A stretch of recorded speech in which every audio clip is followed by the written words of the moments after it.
Illinois Republicans pleased with redistricting lawsuit moving forward, while other lawmakers hear about the new early childhood department and the agency, how they're dealing with certain types of controversial reading materials like white fragility. These are just some of the things happening at the Illinois Statehouse. I'm Greg Bishop. Like, subscribe, hit that notification bell, wake up with us each and every weekday morning, and get the headlines in your inbox with the Center Square. Go to newsletters, and you can sign up for that newsletter to get the latest. Let's go ahead and check out this story from Kevin Bessler yesterday, where Republicans were announcing that the Illinois Supreme Court is moving forward with the challenge that Republicans brought against Democrats for the gerrymandered map. And this, of course, is a fight that's been going on since the 2020 census came out. Illinois lost a congressional seat, and every 10 years they use the decennial census to draw new legislative boundaries. So those new legislative boundaries, it was pretty contentious. Democrats drew the maps. Republicans really didn't have any role in it. Even some civil organizations were like, we didn't really have a role in how these maps are drawn. But the maps ultimately came out and were approved and also given an F grade. If you look at the story from Kevin Bessler, he highlights how the Princeton Gerrymandering Project, which assesses legislative maps around the country using several metrics, gave the current Illinois House map a F grade.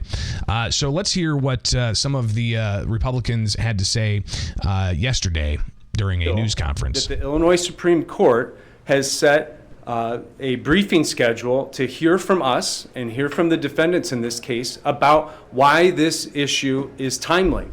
1/3 of the legislature, 1/3, with Democrats taking a 2/3 artificial supermajority that was delivered only through gerrymandering. That's not fair. And that is basically means this. Because of the way they've gerrymandered these maps and the fact that they're not drawn compactly like they should be, each person's vote doesn't count as much as the other person's vote within the state of Illinois. So the Republicans highlighting how the Illinois Supreme Court is moving forward with a briefing schedule on this. What's going to happen moving forward? I shared the story last night on X, and the comments were largely around how it's a Democrat Supreme Court. You've got the governor, who is a Democrat, that gave two Illinois Supreme Court justices $1 million each before they got elected into the Illinois Supreme Court. And people just really skeptical about the Illinois Supreme Court's ability to actually, conduct justice because of that. So will that be part of the conversation going forward with the Democrats really in control of the Supreme Court? And now you've got Republicans in the minority saying, hey, these maps are drawn, including Supreme Court maps, by the way. So that's something else that happened in the decennial census that was kind of controversial, is the Supreme Court maps were redrawn, and people were complaining about that as well. So that's just one thing that happened at the Statehouse. You've also got the other headline here of Early Childhood Agency proposes budget, and questions about white fragility unfolding at the Statehouse in a House hearing. So you can go read this story and also watch the video. But let's go ahead and hear what State Representative Will Davis, who chaired the House Appropriations Elementary Committee, he talked about the Early Childhood Development Agency. It's a new agency that was set up last year. It's going to take over three major things from the State Board of Education and several other state agencies dealing with early childhood issues: the Early Childhood Block Grant, the Child Care Assistance Program, and Child Care Daycare Licensing.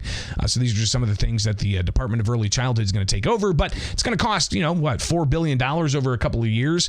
Will Davis saying, hey, it's an important time for legislators right now. This is a very important conversation, because we're starting this new agency, and not too often do we get to be a part of the idea of building something from the ground up. So they are putting this together, and they're hearing the budgeting, and you had the secretary there, the inaugural secretary for the Department of Early Childhood in Illinois, Teresa Ramos, talking with State Representative Blaine Wilhauer, Republican, about efficiencies. And will there really be efficiencies if this happens, instead of just creating a new bureaucracy? I mean, you talked a lot about, technology systems and things of that nature. I'm just kind of curious on you're going to be requesting up to $4 billion in 2 years, and just kind of wondering how that works out between everything else. So we do expect that each of those agencies will have their budgets will go down, their head that budgeting and the transition. So we are taking positions over into the new agency. They will come off of the budgets and the head counts for those other agencies. Yeah, I always, get concerned with creating new government agencies, and the government bureaucracy would go down. I'm hopeful that that's the case here. Well, we'll see if that happens, right? Because just think about it. Governor Pritzker, he's spent more and more and more and more each and every year. $55+ billion budget he's proposing, and that's $2 billion more than the current fiscal year.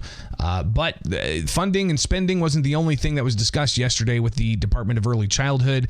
You've got Will Hauer also raising issues with what he saw on the agency's websites when it comes to suggested reading materials. So when I'm looking at your website, and he referenced it a little bit, there's 5 major categories, and one of the major categories on there is racial equity, and it has links to different things, books and resources, 103 things white people can do for racial justice, talking to children about racial bias, rocking and rolling, caring for the mental health of infants and toddlers, anti-racist baby, how to be anti-racist, white fragility, why is it so hard for white people to talk about racism? How are these things appropriate for pre-K? So these are not resources for pre-K and the delivery of services. That likely comes without seeing what you're looking at from our first report by a group that helped us convene families and used a human-centered design approach, which is essentially what I said, which is how would families across the state answer the question, I have equitable early childhood services, I have the services I need to achieve outcomes. That report was driven by our partner who brought families together, and those resources come from that partner.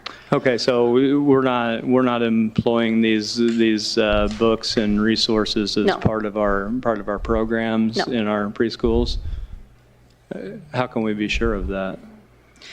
Just like the State Board of Education, we're not administering programs and services now or next year, but just like the State Board of Education, what curriculum, what books are used in the classroom is a local control issue. It will stay a local control issue. So a local control issue, that's something that Republicans regularly go towards and trying to push back against state laws. And, it's something that they don't really get much hearing for. And you got municipalities talking about the need for local control, school districts talking about the need for local control and all the mandates that they have to deal with. Well, if they say that it's going to be up to local control, State Representative Marty McLaughlin kind of pointed out the hypocrisy of that and even questioning if local control is actually a thing in Illinois. Maybe you weren't aware, but last year we actually passed a law where if you didn't comply with specific books, that the governor was going to stop funding. So funding those libraries and school libraries. So I just want to make sure you understand that the local control aspect of materials is actually being threatened by the governor withholding funding. Our concern in many of the questions we're asking here is that we're a little concerned that the federal government may look at what you're doing in the same exact capacity as the governor did to libraries, and they will withhold billions of dollars of funding from you, which will put our taxpayers on the hook in the future. Do you understand the correlation? I understand. Thank you, sir. Okay, so when we're asking these questions, it's not specifically to the DEI or to the philosophy, Mr. Chairman. It really falls on the purse strings and who will be making up the difference between what we receive from state taxpayers and if we threaten that at the federal level, who's on the hook for that? And I think that's where a lot of our questions are coming from, and our fear is, not fear, we see a direct response of what the governor did to libraries to what the federal administration potentially may do to the state of Illinois. So clearly a lot more questions about DEI policies and how those are being impacted by the possible federal withholding of funds. In a state like Illinois, that seems to be moving forward with continued DEI policies. I mean, having books recommended called White Fragility and, Anti-Racist Baby and stuff like that. So will Republicans get any kind of traction with their continued questions as they craft a budget to spend the most money that's ever been spent by tax dollars in Illinois history that starts July 1st? So it's going to be a long slog here the next few months as we get to that May 31st deadline. And trust assured, the Center Square is going to be on the ground, bringing you the very latest. That's why you need to wake up and like, subscribe, hit with us each and every morning. The Center Square on YouTube with the live show for Illinois in Focus. Get the podcast where you get podcasts if you can't make the live show, but also get the news headlines within your inbox. Go to thecentersquare.com and sign up for the newsletter. All right, we'll see you back here on the other side with Illinois in Focus Daily.